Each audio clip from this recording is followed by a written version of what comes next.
Olá, vestibulandos, sou o professor Luiz Carlos Noronha, da equipe CDF. Estamos aqui nesse novo projeto da revisão aí na reta final do Enem, com a equipe CDF e o jornal Tribuna do Norte, através do site.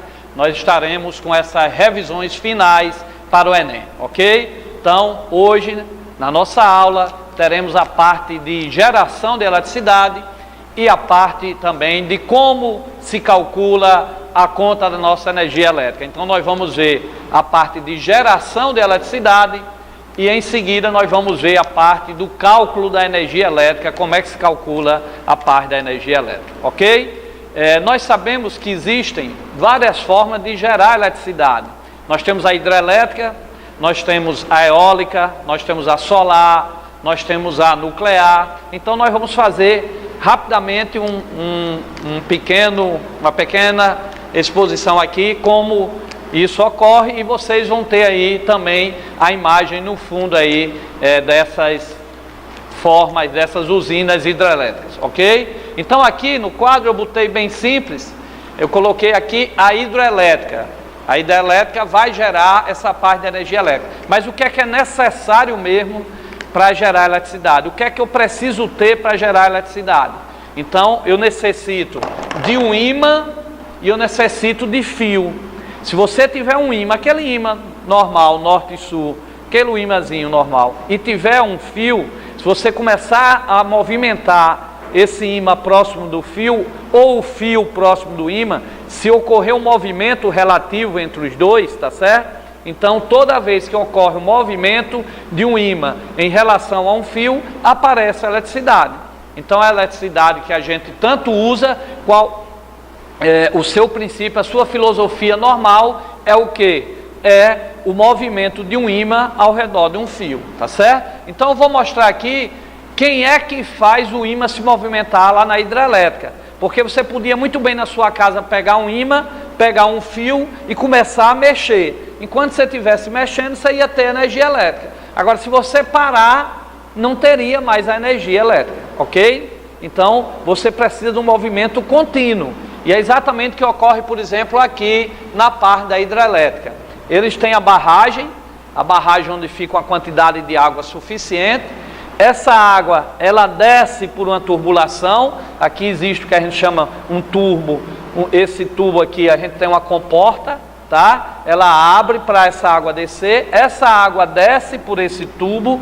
E a água, quando descer aqui por esse tubo, ela passa por uma hélice, por essa hélice aqui. E essa hélice está presa lá a um ímã e tem um fio ao seu redor. Então, a água, a queda da água faz essa hélice girar. Essa hélice girando, eu vou ter um ímã ao redor de um fio e eu vou ter aqui a minha voltagem, a minha tensão, exatamente que é o que eu preciso numa tomada, é a diferença de potencial elétrico, é a voltagem, ok? Então, para que serve a água? A água serve exatamente para girar essa hélice e assim provocar entre esse ímã e o fio um movimento relativo e que saia a voltagem. Poderia ser também o fio girando e um ímã ao redor, eu também teria eletricidade. O que importa é ter um movimento relativo entre o ímã e o fio, ok? Então é assim que é gerado a energia elétrica, beleza?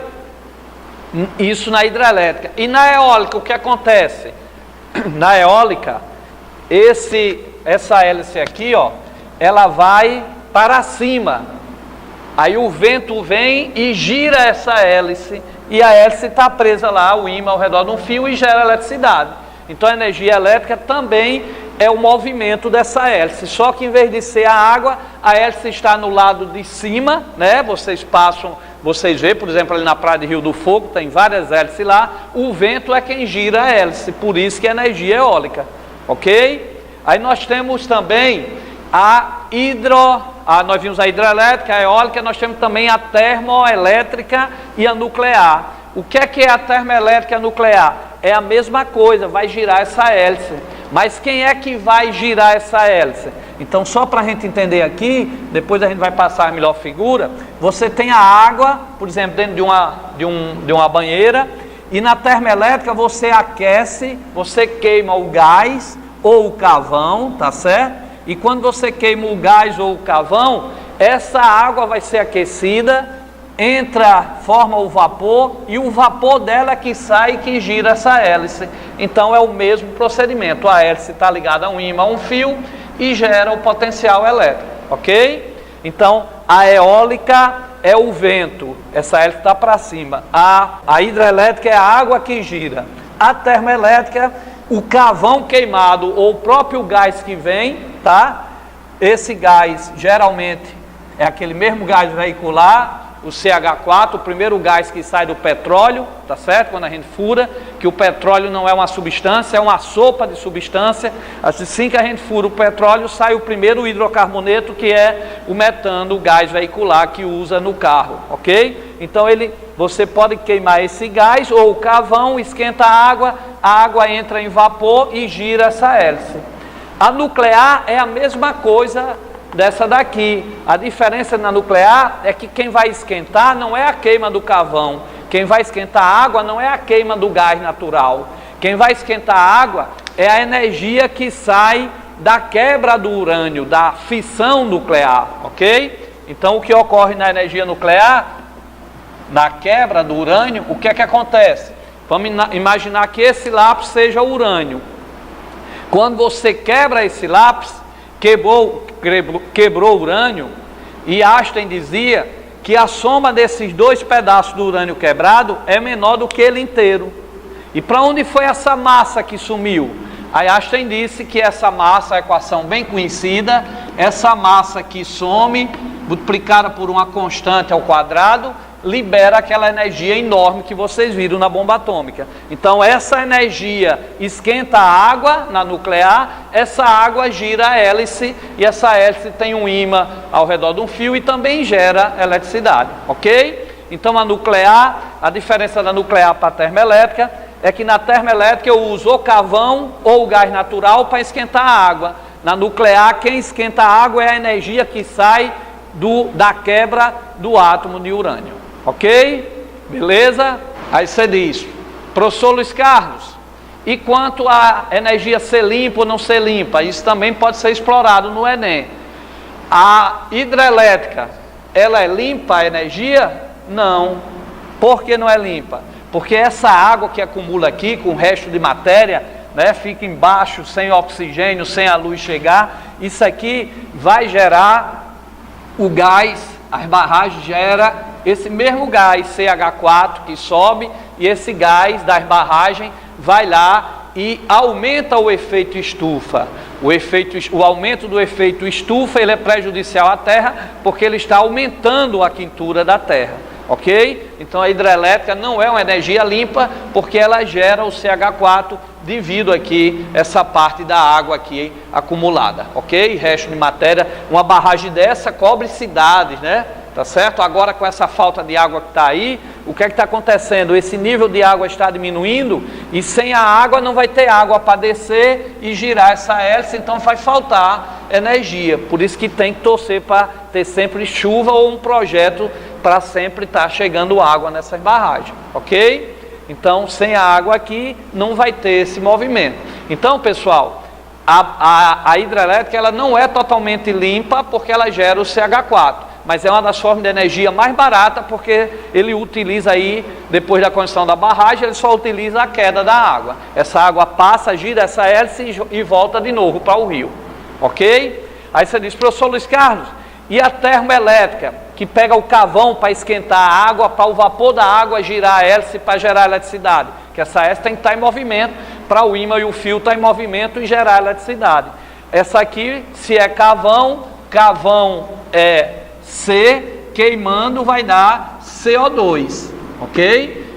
Então, também vai emitir um gás que o CO2 e o CH4 são gases que aumentam o efeito estufa e dessa forma aumenta a temperatura da Terra. Se for o gás natural, CH4 também tem carbono, também vai produzir CO2. Então aí a termoelétrica, ou usando carvão ou usando gás natural, tá provocando o quê? Está gerando CO2, ok? Aí você pergunta, e a eólica? A eólica sim já é uma energia limpa, porque essa hélice vai estar para cima e é só o vento que já está passando ali que vai girar ela, ok? Beleza? Tem uma outra forma de energia, que é a solar, que é através de placas que recebe o Sol. Aí eu receber o Sol ele emite ondas eletromagnéticas, né? E ondas eletromagnéticas são só cargas em movimento lá no interior do Sol, que emite aquelas ondas. A onda transporta a energia, aquela energia que vem na luz do Sol provoca uma reação química, tá certo? Vem uma energia química naquelas placas e surge a corrente elétrica, uma corrente contínua. Aí na energia solar ela sai cara porque tem essas placas, e também você tem que pegar a corrente contínua que é provocada na reação química e transformar ela em corrente alternada. Então você tem que ter um conversor que também é caro, porque na nossa casa nós usamos corrente alternada. A pilha, vocês viram, quando estudaram pilha lá em química, que é corrente contínua. Essa eletricidade de um ímã ao redor de um fio, já é uma corrente alternada, já é diferente. Nossos aparelhos na nossa casa, eles funcionam de início com a corrente alternada na tomada, ok? Alguns transformam essa corrente alternada dentro dele para corrente contínua. Tem uma outra fonte lá que faz essa transformação, ok? Então nós vamos agora ver essa parte, quais são as transformações de energia nessa outra etapa aqui dessa aula. Então olha só, as transformações de energia que nós vamos ter, beleza? Então venha só, a água, vamos começar então pela hidrelétrica, porque a energia, a gente aprende que ela não é criada, ela é transformada de uma forma em outra, ok? O que é energia? É a capacidade de realizar trabalho. Como é que eu obtenho energia elétrica? Quais são as transformações que existem aí de energia elétrica? Então vem comigo, para cá, para cá, para cá. Primeiro, essa água está a uma certa altura, ok? Se ela está a uma certa altura, ela tem uma energia conhecida como energia potencial. À medida que a gente sobe esse lápis, ele fica na altura, ele cai, chega lá embaixo, realiza um certo trabalho. Se eu botar ele numa altura maior, ele vai realizar uma tarefa maior ainda. Então, quanto maior a altura, maior a energia potencial. Então, na hidrelétrica eu tenho energia potencial, que foi a pergunta dela. Aí ela desce, ó, por esse tubo. Quando chega aqui na descida, ela tem massa, água. Então, eu tenho energia cinética. Essa energia cinética faz essa hélice girar mecanicamente, tá? E assim eu obtenho energia elétrica. Então, em termos de energia, sai da energia potencial, que faz a água descer, ganhando velocidade, de energia potencial para energia cinética. Da energia cinética ela faz girar, que vai a energia mecânica, e nós temos aqui, final, a energia elétrica, ok? No caso da eólica, vem a energia cinética do vento, tá? O ar, ele tem massa, ok? Ele tem massa, então tem energia cinética do vento, que faz a hélice girar, transformando aquela energia cinética numa mecânica que faz ela girar, e ela girando, como a gente viu, tem um ímã ao redor de um fio e sai a energia elétrica, ok? Na termoelétrica, a gente aquece, né? Então vem a energia calorífica, a energia térmica da queima, ok? A gente chama aí, nós aprendemos que nós temos vários tipos de ondas eletromagnéticas, a infravermelho, né? Depende da frequência da carga, infravermelho, a raio-x. Então, no caso da queima, né? Devido àquela temperatura, àquela frequência, nós temos a infravermelha, tá certo? Então, nós vamos ter queimando o carvão, queimando o gás. Então, nós vamos ter o quê? Nós vamos ter a energia calorífica da queima, da combustão, que dessa combustão que libera, aqui em química a gente chama até de entalpia, o ΔH, depois a energia livre de Gibbs, ok? Então sai a energia calorífica, essa energia vai fazer com que a água, através de um processo endotérmico, absorva calor e se transforme em vapor. Então o vapor da água tem matéria, vai ser energia cinética. Então a energia cinética do vapor gira a hélice, energia mecânica, e vem a energia elétrica. Então energia calorífica, energia cinética, o vapor da água em movimento, a energia mecânica e a energia elétrica. A mesma coisa ocorre com a parte também da nuclear, que ela vai liberar aquela energia calorífica, tá certo? na energia, na parte ali do infravermelho também, vai esquentar a água transforma em energia cinética, o vapor d'água, energia mecânica, gira a hélice e depois energia elétrica, ok? Nós estamos aqui na segunda parte, exatamente a parte da energia elétrica que nós gastamos e como é que é calculada essa conta da luz. Então, a energia elétrica, a fórmula dela é a potência vezes o tempo. Potência vezes o tempo. Então, por exemplo, quem é que gasta mais? É uma lâmpada incandescente de 100 watts, ligado 10 horas, ou uma lâmpada daquela que a gente substitui incandescente, que também, se eu pegar uma de 100 watts ligado 10 horas, todas as duas vão gastar o mesmo tempo. Se ela tem a mesma potência e o mesmo tempo, ela gasta a mesma energia. A diferença é que a fluorescente, essas luzinhas brancas, né, que a gente chama aí essa parte de luz fria, a diferença dela para incandescente é porque se você tem uma incandescente de 100 watts ligado 10 horas, você vai gastar uma energia de 100 watts vezes 10 horas, você vai gastar energia de 1000 watts. A diferença é que você pode trocar essa incandescente de 100 por uma fluorescente ou uma lâmpada dessa de gás menorzinha de 20 que ilumina do mesmo jeito. Então, se eu tiver uma incandescente de 40 watts ligado 10 horas e uma fluorescente de 40 watts ligado 10 horas, como a potência é o mesmo, 40, e o tempo é o mesmo, elas vão gastar a mesma energia. Agora, por que a gente está substituindo a lâmpada incandescente por essas menores fluorescentes? Porque a fluorescente, uma de 100 watts ilumina essa sala. Se você tirar ela de 100 watts, basta botar uma de 20 fluorescente que ilumina do mesmo jeito. Então você trocou a potência da lâmpada. Aí por isso que ela gasta menos, ok?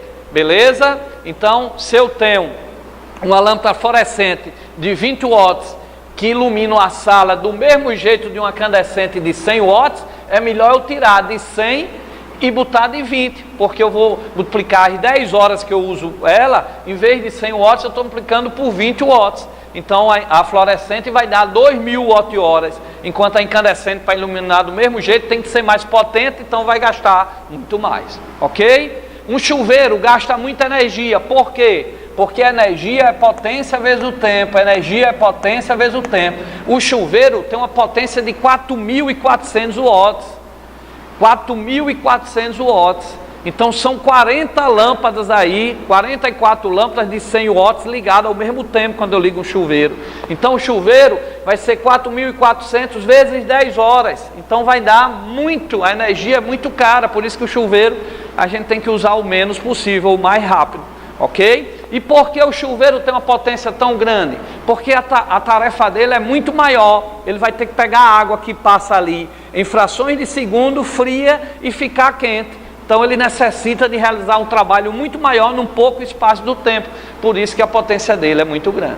Beleza? Então se eu quero saber a conta de energia da minha casa, a conta de luz, eu vou pegar a potência de cada aparelho e multiplicar pelo tempo que ele fica ligado. Um chuveiro de 4.400 watts, ligado 10 horas por dia. Eu vou multiplicar 4.400 watts vezes 10 horas por dia, ok? Vou ter a energia desse chuveiro que ele gasta por dia. Multiplico por 30 dias, vou ter a energia que esse chuveiro gasta em 30 dias, ok? Então é só multiplicar a potência do chuveiro, vezes a hora que ele fica ligado por dia, tá? Vezes a quantidade de dia no mês que ele usa, 30 dias. Se for, eu dei um exemplo, se for uma lâmpada de 20 watts, ligado 20 horas por dia, durante 30 dias, qual vai ser a energia que essa lâmpada vai consumir? 20 watts dela, ligado 20 horas por dia, durante 30 dias, vou ter a energia da lâmpada. Aí soma a energia do chuveiro, mais a energia da lâmpada, mais a energia da televisão, e eu sei a energia que eu gastei no mês, ok? Então, a Cosern vai lá e multiplica, por exemplo, tudo isso que você usou, ela multiplica, por exemplo, por 80 centavos. Então, se você usou o chuveiro, mais a lâmpada, mais a geladeira, e deu, por exemplo,